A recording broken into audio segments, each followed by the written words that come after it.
नमस्कार। आज का मोटिवेशनल वीडियो है, जिस काम को करें पूरे दिल से करें।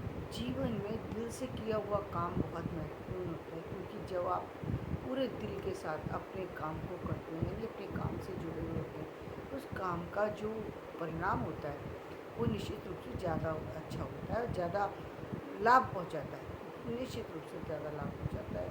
लेकिन ये परिणाम लाने के लिए आपको अपने आप को बदलने की ज़रूरत है, अपने आप में परिवर्तन करने की ज़रूरत है। अब यहाँ परिवर्तन किस चीज़ के बारे में हम बात करें, देखिए परिवर्तन की बात आती है सबसे पहले कहाँ से होती है, तो आपको लोगों से कितना प्रभावित होना है और कितना प्रभावित नहीं होना है, ये आपके ऊपर निर्भर करता है, किसी दूसरे के ऊपर निर्भर नहीं करता। एक उम्र होती है जब आप अपने पेरेंट्स के अकॉर्डिंग चलें तो वो सही रहता है। हम कह सकते हैं कि 15 साल तक की एज, हम इसीलिए कहते हैं कि भाई ठीक है, पेरेंट्स के हिसाब से आप 15 साल तक की एज के अकॉर्डिंग आप अपने पेरेंट्स के अकॉर्डिंग चलें। वैसे पूरी लाइफ चलिए, कोई बुराई नहीं है, लेकिन सारे डिसीज़न आप उनके मान लें तो भी कोई गलत नहीं है। लेकिन 15 साल की एज के बाद जब आप 10th या 12th में थे, 10th में ही ज़रूरत होती है, तो आपको खुद का डिसीज़न लेने की ज़रूरत आ जाती है। 10th में आप इतने बड़े हो चुके होते हैं, जनरली बच्चे 14 साल की एज में कर लेते हैं 10th का एग्ज़ाम क्लियर। तो 14 साल की एज में या 15 साल की एज में ज़्यादा से ज़्यादा और आपको निर्णय लेने की आवश्यकता है कि आप निर्णय लें कि आप किस फील्ड में जाना चाहते हैं। यहाँ पर निर्णय आपके पेरेंट्स का नहीं होना चाहिए, आपका होना चाहिए, क्योंकि पेरेंट्स अपने अकॉर्डिंग सोच रहे हैं, अपने आसपास के सराउंडिंग के अकॉर्डिंग सोच रहे हैं, अपने उन नियर डियर लोगों के अकॉर्डिंग सोच रहे हैं जो आज तक उन्होंने बढ़ते हुए देखे हैं, आगे चलते हुए देखे हैं। वो उन्हीं के अकॉर्डिंग सोचते हैं, उन्हीं की सोच उन पर हावी है। और जनरली आपने देखा होगा कि जो लोग 50 क्रॉस कर जाते हैं, उन लोगों की तो सोच ही एक अलग तरीके की है, वो रखी कि मतलब वो लोग तो यही भी बहुत सारी चीज़ों को तो वो ज़बरदस्ती ही स्वीकार कर लेते हैं, जिसका कोई मतलब नहीं है, लेकिन उनको ऐसा लगता है कि शायद ये यदि नहीं हुई जीवन में व्यक्ति बढ़ नहीं सकता। कुछ चीज़ों के प्रति उन्होंने एक धारणा बना ली है और उस धारणा को तोड़ने का कार्य नहीं करते, बल्कि उस धारणा में अपने बच्चों को भी ढालने की कोशिश करते हैं। मान लीजिए फाइनेंशियली प्रॉब्लम है, तो वो फाइनेंशियल प्रॉब्लम को इस तरीके से लेते हैं कि उनको क्योंकि सफलता मिलने में बहुत कठिनाई हुई थी और इसलिए बच्चे को भी मिलने में उसकी वो होगी, और उनकी जो एजुकेशन कहीं काम नहीं कर पाई। यानी एजुकेशन क्या कि उन्होंने अच्छी डिग्रियां ली, लेकिन डिग्री के बावजूद भी एक अच्छी पोस्ट नहीं मिल पाई। बाद में उनको क्लर्क का ही काम करना पड़ा, और फिर उसमें जो है क्योंकि उन्होंने ईमानदारी रखी और ईमानदारी में भी उनको कोई लाभ नहीं हुआ। आखिरकार उन्होंने जो है एक ऐसा रास्ता चुना जो ना इधर का रहा ना उधर का रहा, यानी एक तरीके से कोई सेकंड वे उन्होंने चुन लिया जिससे उनको कामयाबी मिली। तो उनको अपने आप पे की एजुकेशन पे ही को वो ब्लेम करने लग गए कि एजुकेशन की वजह से मुझे ये हुआ है। हो सकता है कि मैं यदि इतनी एजुकेशन नहीं लेता, कम एज में ये जो मुझे आज मिला ये तो कम एज में मुझे मिल जाना था, और ये सब इसलिए मिला, कोई फ़ायदा नहीं होता, जिसको जो लिखा है भाग्य में सिर्फ वही मिलता है। अब उनकी धारणा ये है कि भाग्य में जो लिखा है वो मिलता है। यहाँ पर उन्होंने पूरा का पूरा अपना जो दोष है वो भाग्य को दे दिया, अपने आप को नहीं दिया कि आपकी बहुत बड़ी गलती थी। गलती क्या थी? गलती ये कि आपने जिस चीज़ को स्टडी की थी, क्या आपने उतनी अच्छी तरीके से की थी जितनी अच्छी तरीके से आपको करना चाहिए था? क्या आपने सही समय पर एग्ज़ाम दिया था? तो क्या आप उस पर टिके रहे थे? भाई देखिए, निश्चित रूप से जी मैं बार बार कहती हूँ कि भाग्य का परिणाम होता है। अब जब आपके भाग्य में कोई चीज़ नहीं है या आपको कोई चीज़ मेहनत से ही मिलती है, तो मेहनत से टिकना तो उस पर पड़ेगा ना आपको। जैसे मैं बताती हूँ कि 14 साल लगे एक पीएचडी करने। पीएचडी करना बड़ी बात नहीं थी, लेकिन पीएचडी करके बीच में छूटी, फिर वापस से फिर दूसरी कोर्स पे फिर वापस से करना, फिर किसी और अड़चन के से रुक जाना, फिर और किसी अड़चन से रुक जाना। और तो इस तरीके से जब हम बार बार अड़चन से रुकने के बावजूद भी जब हम काम करते रहते हैं, तो एक निश्चित परिणाम तो हमारे सामने आता है, लेकिन काफ़ी लंबे समय के बाद। अब यहाँ पर समय के बाद परिणाम आया, तो यदि हम ये तो नहीं कह सकते परिणाम नहीं आया। ठीक उसी तरीके से यदि आप टिके होते तो शायद आ जाता, लेकिन आपने समझौता कर लिया। बीच का रास्ता चुन लिया क्योंकि आपको लगा कि अब काम नहीं मिल रही तो जो मिल रहा है उसको ले लो। एक पहली बात। दूसरी बात, कई बार क्या होता है कि बहुत ज़्यादा मेहनत भी नहीं है, बहुत ज़्यादा परेशानी भी नहीं है, लेकिन व्यक्ति को यदि कोई चीज़ सस्ते में मिल रही है तो वो उसको ले लेता है। जनरली अभी आप देख ही रहे हैं। अब व्यक्ति उसने सोचा तो कि मुझे जाना, मैं उसने अपनी एमफिल तक की डिग्री भी ले ली और सोचा भी था कि कॉलेज में जाना है, मुझे ये करना है, मुझे वो करना है, सब कुछ उसने अरमान रखे थे। लेकिन अचानक ही एक पोस्ट निकली जिसमें प्राइमरी में था और कोई बहुत सारी चीज़ों की डिमांड नहीं थी। सोचा इसी में कर लेते हैं, सैलरी तो अच्छी मिल रही है। अब आप उसमें चले गए। अब आप जब सारी चीज़ें करने के बाद जब निकल गए, तब आप उसको कोस रहे हैं। यह भाग्य का परिणाम नहीं था, यह आपकी लालच का परिणाम है। यह आपका लालच कि आपने उस छोटे लालच में अपने उस बड़े पद को खो दिया। आप योग्य भी थे, आप समझदार भी थे, लेकिन आप छोटे लालच में फंस गए। भाई कुछ पाने के लिए कुछ तो करना पड़ेगा। ऐसे आप बिल्कुल कुछ करना ही नहीं चाहते तो कैसे मिले कोई चीज़ आपको मिल पाएगी? तो वो नहीं मिल पाती। कई बार आप दूसरों से प्रभावित होकर चीज़ ही कुछ और चुन लेते हैं। आपको जाना तो साइंस में था, लेकिन आप चले गए आर्ट्स में। आप आर्ट्स में तो जाना चाहते थे, चले गए आप मेडिकल में। अब जब आप मेडिकल में चले गए, साइंस में आपका दिल, आधा दिल आपका आर्ट्स से जुड़ा हुआ है, आधा आपका साइंस से जुड़ा हुआ है। जब आधे दिल से काम किया जाएगा, परिणाम भी आधा ही होता है।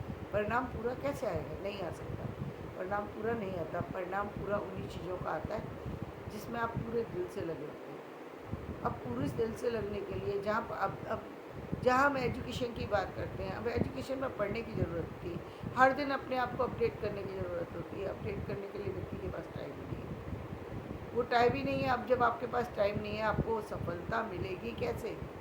सफलता कैसे मिलेगी जब आपके पास टाइम ही नहीं है? आप कहते हैं मेरे पास टाइम ही नहीं है। जब आपके पास टाइम नहीं है, जब आप पढ़ नहीं सकते, लेकिन आप उस पर काम करेंगे कैसे? काम करने के लिए आपको पढ़ना होगा, किसी एजुकेशन के फील्ड से जुड़े हुए हैं और उसमें आपको नई चीज़ें भी देनी है, क्योंकि सिर्फ पुरानी चीज़ों का पर ही तो नहीं चल सकते। उसमें नई रिसर्च भी देनी है, नई चीज़ें भी करनी है। वहाँ आपको पढ़ना ही पड़ेगा, लेकिन आप पढ़ने के लिए आपके पास टाइम नहीं है। दूसरी बात, आपकी रुचि नहीं है। ये उससे भी बुरी बात है कि आप पढ़ना चाहते ही नहीं हैं। आपके पास टाइम तो है और सारी चीज़ों के लिए, लेकिन आपकी रुचि नहीं है, इसलिए आपको पढ़ने में ज़्यादा अच्छा नहीं लगता, आपको और सारी चीज़ों में ज़्यादा अच्छा लगता है। लेकिन आप झूठ बोल करके परिणाम आप अपनी एजुकेशन से चाहते हैं, तो आपको परिणाम कैसे मिलेगा? भाई आपको एजुकेशन से जुड़ना है, एजुकेशन के फील्ड में काम करना है, निश्चित रूप से आपको वहाँ पूरी लाइफ पढ़ना पड़ेगा। आपका जॉब ऐसा नहीं है कि आपने सन 2090 में पढ़ा और 2023 में जाकर के आप उसको पढ़ा करके आ रहे हैं। पहली बात तो 2090 में पढ़ा, आपके पास बचा कितना होगा? दूसरी बात, अब जो नई चीज़ें उस जो बीच के जो इतना साल 90 से लेकर के और जो अब तक का टाइम है, उस टाइम का पीरियड का क्या होगा? उसमें जो चीज़ें आई उसका क्या होगा? आपने तो कोई चीज़ पढ़ी नहीं, ना आपने किसी चीज़ के लेकिन नहीं मुझे एजुकेशन में जाना। अब ये जो है इसको हम क्या कहेंगे? इसको हम एक तरीके से नासमझी कह सकते हैं। क्या अभी आपकी नासमझी है कि आपने अपनी योग्यता का दुरुपयोग कर दिया? आप योग्य थे तब आप वहाँ पहुँच गए, उस पद पर पहुँच गए, लेकिन अब आपको पढ़ने में दिल नहीं करता। आप चाहते हैं परिणाम मुझे यहीं से मिले, तो कैसे मिलेगा? नहीं मिल सकता। तो यहाँ पर जो परिणाम निकल के आता है, जो चीज़ें निकल के आती हैं, वो नहीं। और ठीक उसी तरफ या उसी लाइन में कोई दूसरा व्यक्ति कर रहा है, जिसने जो 90 में जो था, उसने 90 को तो उसी समय छोड़ दिया। उसके बाद वो 90 की छोड़िए, 90 में जब था तो वो 2000 की आने वाली समय की चीज़ों को पढ़ रहा था, आने वाली चीज़ों को देख रहा था, आने वाले वीडियो को सुन रहा था, आने वाली जो भी रिसर्च है उनको देख रहा था। मतलब वो एडवांस में चल रहा है एक व्यक्ति, और एक व्यक्ति एडवांस तो छोड़िए, आप वो उसको उतना भी नहीं जान रहा जितनी उसकी आवश्यकता है। यानी को या ओवर कॉन्फिडेंस में आप नहीं, मैं जहाँ खड़ा हो जाता हूँ वहाँ कोई फ़र्क नहीं पड़ता, चाहे कि व्यक्ति बोलने को कुछ भी बोले। लेकिन जितने भी लोग टिके हुए हैं और जिस भी फील्ड में टिके हुए हैं, वो उनकी मेहनत का परिणाम है। उन्होंने चीज़ें छोड़ी नहीं है, बल्कि उनमें और चीज़ों को जोड़ा है। जो लोग जोड़ते हैं वो आगे बढ़ते हैं, जो लोग छोड़ते हैं वो निश्चित रूप से पीछे अब इसमें कोई समझने और समझाने की बात नहीं है, लेकिन व्यक्ति इसका सारा दोष जो है दूसरों को देता है। कुछ चीज़ें होती हैं, कुछ आप उसमें आगे ऐड कर सकते हैं, तो ऐड तो आप तब करेंगे ना जब आपने कोई चीज़ पढ़ी होगी, कोई समझी होगी, तो आप उसमें ऐड करने की गुंजाइश होती है, कुछ समझने की गुंजाइश है, कुछ समझाने की गुंजाइश है। लेकिन आप ऐड करने में आपकी रुचि नहीं है, आपकी पढ़ने में रुचि नहीं है, आपकी समझने में रुचि नहीं है, लोगों से मिलने में रुचि नहीं है। लोगों से मिलने जा रहे हैं, लोगों के आने पर आपको देख करके, उनके चेहरे को देख करके आपको दुख होने लगता है। आप कहते हैं सामने वाला मुझ पर नाराज़ हो रहा है। अरे आपको ही कौन सी खुशी हुई थी किसी के आने से? आप उसके आने को पसंद ही नहीं कर रहे, लेकिन आप फिर भी चाहते सामने वाला तो हंसे, मैं ना हंसूँ तो चलेगा। ये नहीं होता। आपको भी उतने एफर्ट्स डालने होते हैं, तब जाके परिणाम आता है। आज हम देख रहे हैं जितने लोग एजुकेशन के फील्ड में आगे हैं, वो लोग कौन? आज भी आप देख लीजिए, विकास सर क्या कहते हैं, रात को पढ़ते हैं। वो कितने बजे? 12 बजे से लेकर 3 बजे तक। वो उन्होंने एक हैबिट बना रखी कि वो 3 घंटे रात में तो देते हैं, दिन में बेशक वो सोते हैं। जैसा कि मैंने कहा, 4 बजे उठने का नियम है, लेकिन हर व्यक्ति के लिए ये 4 बजे वाला नियम कामयाब नहीं है। उनके लिए वो दिव्य कीर्ति सर के लिए वो दोपहर में उठने का नियम ही कामयाब है, क्योंकि वो उस समय अपनी थकान को पूरा करके रात में पढ़ पाते हैं। वो उस समय उनका अपना एक तरीका हो चुका है। अब इसमें कोई बुरी बात नहीं है यदि आप दिन का उपयोग ना करके रात का उपयोग तो कर रहे हैं ना, लेकिन आप उपयोग ही नहीं कर रहे तो और परिणाम चाहते हैं, तो काम तो बात नहीं बनती कि आप 4 बजे उठेंगे और रात में आप काम करना चाहेंगे, कैसे करेंगे? 4 बजे उठे थे, रात में काम करेंगे, निश्चित रूप से आपको नींद आएगी और वो काम का परिणाम आपका वो नहीं आ सकता जो दूसरे लोगों को मिल रहा है। Excuse me. तो आपको परिणाम तो पाने के लिए परिणाम जैसा कार्य करना पड़ेगा, और वो पूरे दिल से करना पड़ेगा। उसमें दिल से आप तभी जुड़ सकते हैं जब आपको एक निश्चित समय अपने उस प्रोफेशन को देना होगा, उस काम को देना होगा जिससे आप जुड़े। तो आपको कोई भी उसमें प्रॉब्लम नहीं आएगी। आप हर दिन एक एक कदम भी यदि आप बढ़ेंगे तो एक स्टेप से भी व्यक्ति आगे चले ना, पीछे तो नहीं आए आप। ठीक है, एक स्टेप भी आगे गए थे ना, आगे कुछ किया था ना आपने। और जो लोग ज़्यादा करने वाले, उनकी तो फिर हम बात ही क्या करें। जो अपना बहुत ज़्यादा देते हैं, जैसे हम कुछ लोगों ने तो बना रखा है कि हाँ मुझे इतनी की पुस्तक कंप्लीट करनी है, वो कर लेते हैं। वो कर लेते हैं, निश्चित रूप से कर लेते हैं, और बहुत कम समय में कर लेते हैं। जैसा कि मैंने बहुत बार बताया भी कि जिनको एग्ज़ाम देना है तो एग्ज़ाम के अकॉर्डिंग तैयारी करनी है। इसीलिए मैं कहती हूँ कि जो स्कूल लाइफ होती है, कॉलेज लाइफ होती है, वो सबसे अच्छी होती है, क्योंकि किसी तरीके की जिम्मेदारी नहीं है, किसी तरीके का बर्डन नहीं है, माइंड फ्रेश है, किसी तरीके के लोग दबाव नहीं डाल सकते। तो 15 साल की एज में जो आप निर्णय ले लेंगे, बेशक लोगों की बातों का क्या है, लोग कैसे बातें करते हैं। लोगों की बात तो इस तरह की है कि मान लीजिए एक व्यक्ति है, वो उसको देख रहे हैं कि 2 व्यक्ति सुबह उठ करके वॉक के लिए, अरे आप सुबह वॉक के लिए जा रहे हैं?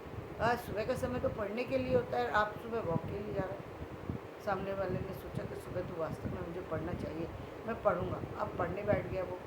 अरे इस समय पढ़ने का समय है, इस समय सुबह उठ करके तुम्हें और कामों में लगना चाहिए। आप इस समय पढ़ने बैठे, जबकि सबके जाने का समय। उसने अपना पढ़ाई छोड़ दी, अब सोचने लगा कि मैं काम पहले दूसरा करूँ। अरे आप ये सारे काम कर रहे हैं, आपको इस तरीके से काम नहीं करना चाहिए। आपको और भी लाइफ में काम है या नहीं कि सुबह सुबह उठ करके पढ़ने के लिए बैठे। घर के और बुजुर्ग बैठे हुए हैं और उनको चाय की ज़रूरत है, आप बैठ के पढ़ाई कर रहे हैं। सब छोड़ दिया, किचन में चले गए। अब किचन में लगे हुए हो, आपको अपने ऑफिस नहीं जाना, आपका ऑफिस का टाइम। मतलब लोग तो क्या कहेंगे और क्या डिस्टर्ब करेंगे उनकी छोड़िए, आपको अपने अकॉर्डिंग अपने आप को समझना होगा, ढालना होगा, आगे चलना होगा, तब आप आगे चल सकते हैं। और अपना एक रूटीन फॉलो करना ही करना पड़ेगा।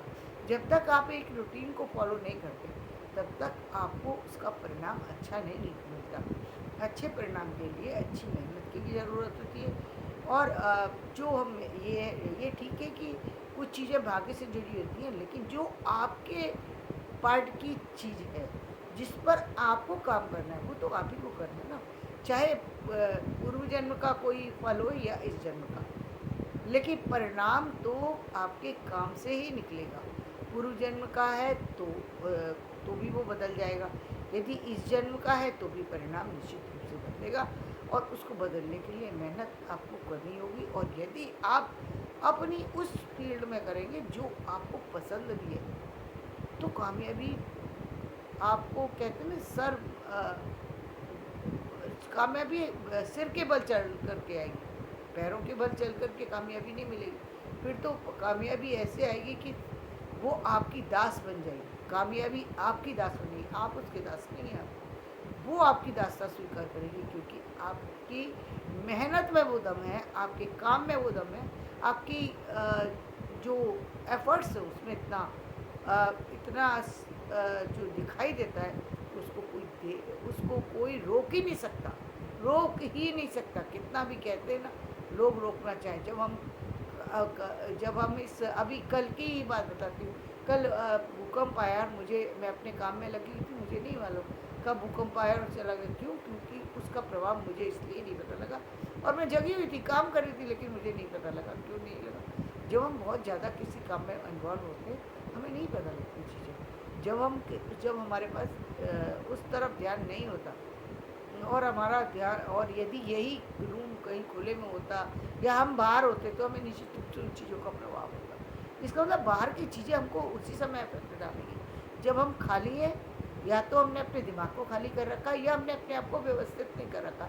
तो बाहर की चीज़ें हमें निश्चित रूप से प्रभावित करके जाएंगी। जब हमने ना तो अपने आप को खुला छोड़ा हुआ है, ना अपने दिमाग को खुला छोड़ा हुआ है, निश्चित रूप से हम उन पर हावी हो जाएंगे, वो हम पर हावी नहीं हो सकती। तो धन्यवाद, मैं अपना वीडियो यहीं समाप्त करती हूँ। मेरा वीडियो पसंद आए लाइक करें, शेयर करें, सब्सक्राइब करें।